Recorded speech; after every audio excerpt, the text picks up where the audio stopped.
Hi everyone. Today we're going to talk about how Marilyn Monroe, Elizabeth Olsen, and Scarlet Witch all represent the Revelation 12 woman. And that is why Elizabeth Olsen plays Scarlet Witch. It is also why um, her skirt is blowing up in a similar way to how Marilyn Monroe's skirt blowed up. So,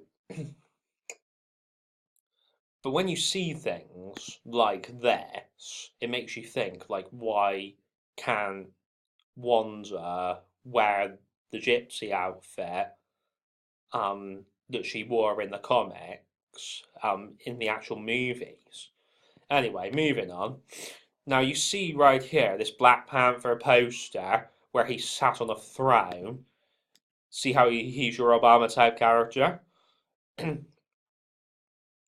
it's like when Obama was sat on his chair in the White House.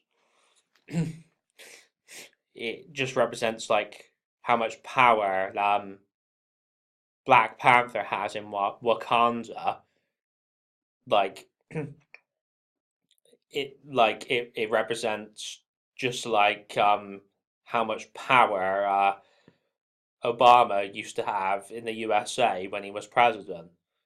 Well, Obama had some power like around the whole world because like the US president is the most powerful person in the world.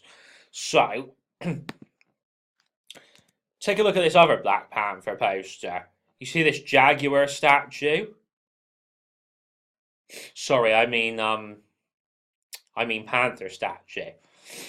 But do you see how it looks like this jaguar statue out of the new Jumanji movie?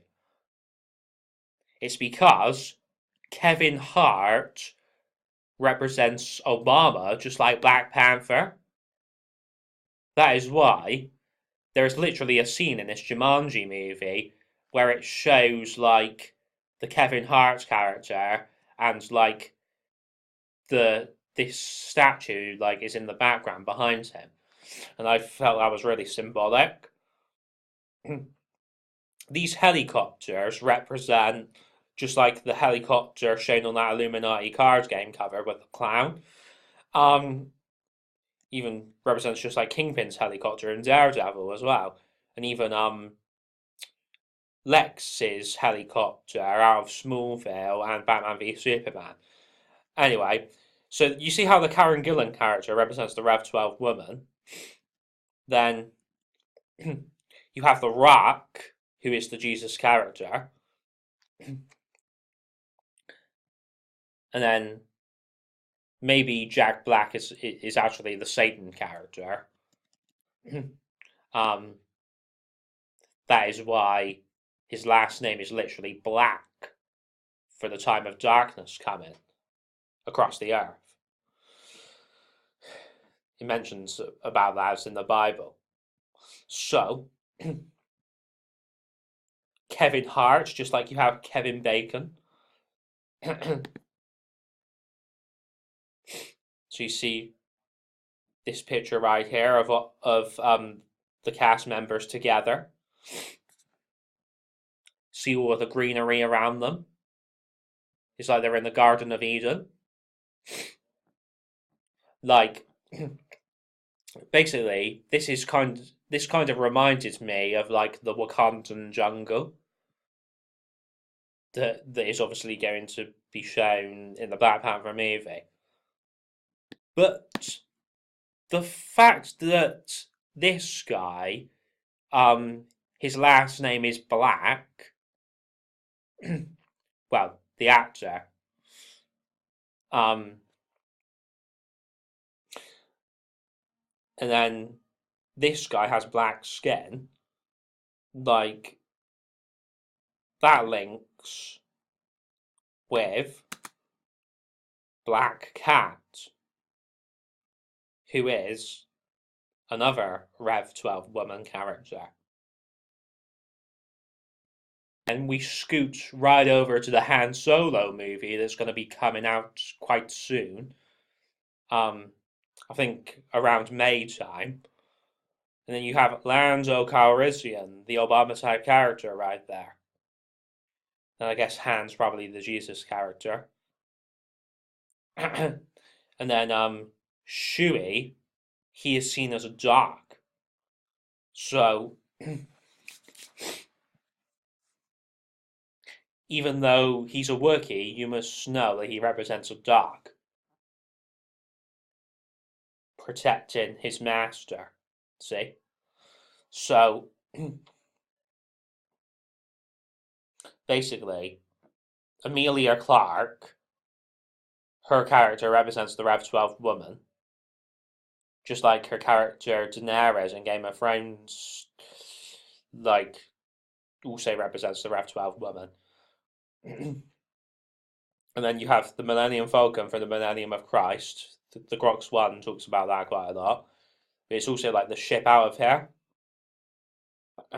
So it's like the ship to leave to go to heaven, like when the end times kick off. So it's basically the ship of souls that leaves to go to heaven. So it's going to be like full of all of our souls. Well, I shouldn't say all of our souls. I should just say like the good people's souls. Like mostly Christians. So that being said, if we go back to Jumanji, basically the reason this jaguar is just like this panther, it's got to do with like the beast mentioned in the Bible, because the beast is Satan, and it's like Black Panther wears black. Jack Black's last name is Black, and Kevin Hart has black skin, just like Lando. So I'm kind of fearful that I'm repeating myself. So we'll move on now, and basically, there's a whole thing in this movie about elephants, and that goes back to obviously like the Kanye West No Church in the Wild video, um, because like it's got to do with like worshipping the image of the beast, which you're not supposed to do. Otherwise, you'll be locked out of heaven. That's like what Satanists do. They worship the image of the beast. So, essentially, there's also a thing in this Jumanji movie about a climb, and that represents climbing up to heaven. So, Jesus goes up to the throne, like he climbs up to the throne, and these guys follow him up there.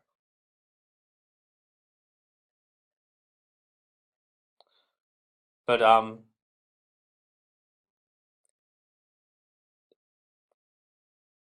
it makes sense that the Rev 12 woman follows him up there.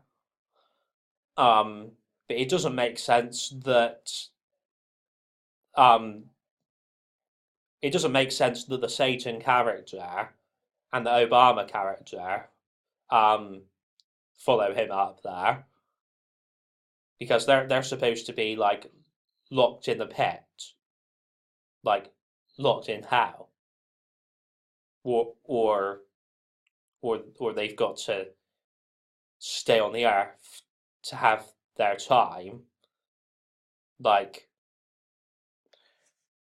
like before Jesus locks them in the pit. So maybe that's why they go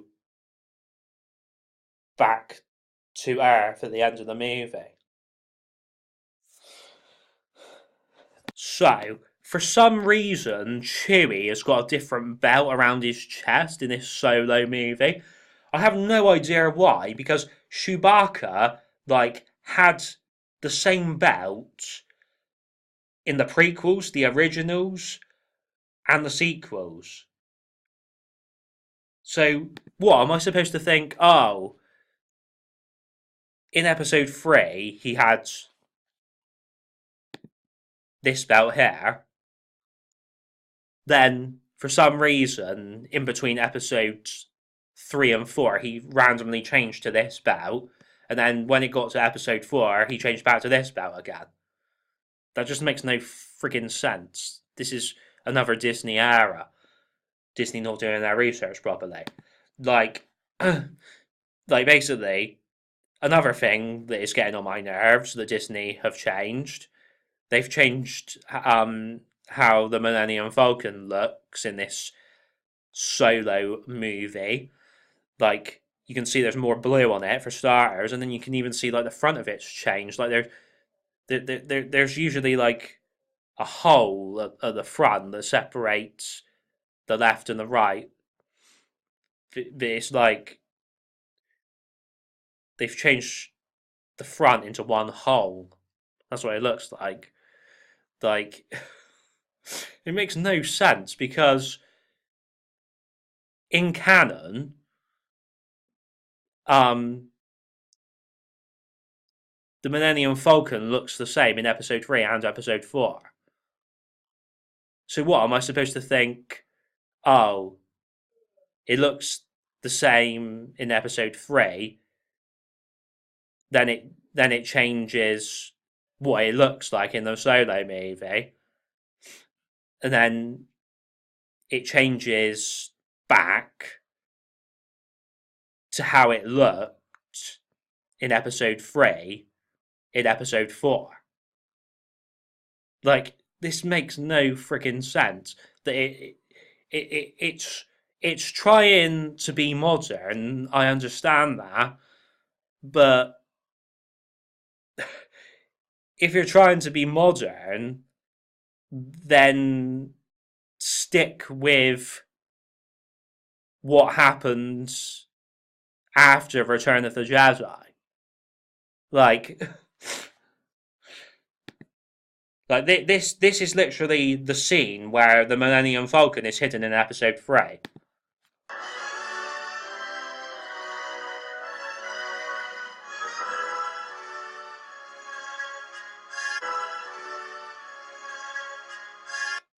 See, you could see in that scene that it looks pretty much exactly the same as how it looks in episode 4.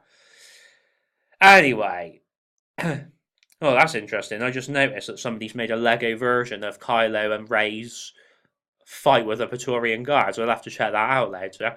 Anyway, moving on.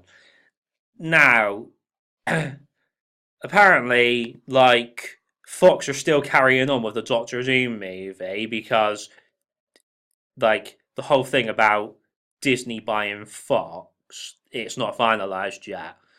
So what I think is going to happen is they're going to make this Doctor Doom movie, and then Disney's going to finalise its deal of buying Fox, and then they're just going to make like a brand new Doctor Doom that is part of the MCU. And also, I'm very much glad that we're getting like loads of Spider-Man content, like both Peter Parker and Miles Morales, like, and even like spin-off movies like Venom and Silver and Black, because after all, it was the 55th anniversary of Spider-Man last year, and obviously like the 55s for the fifth age of the Bible. Anyway, so Marvel Studios, when will it finally have its logo in X-Men movies? Well, I don't think it's going to happen this year. Probably it'll start happening next year. Like, because I don't think Disney or Marvel Studios want to put their names to New Mutants or Dark Phoenix.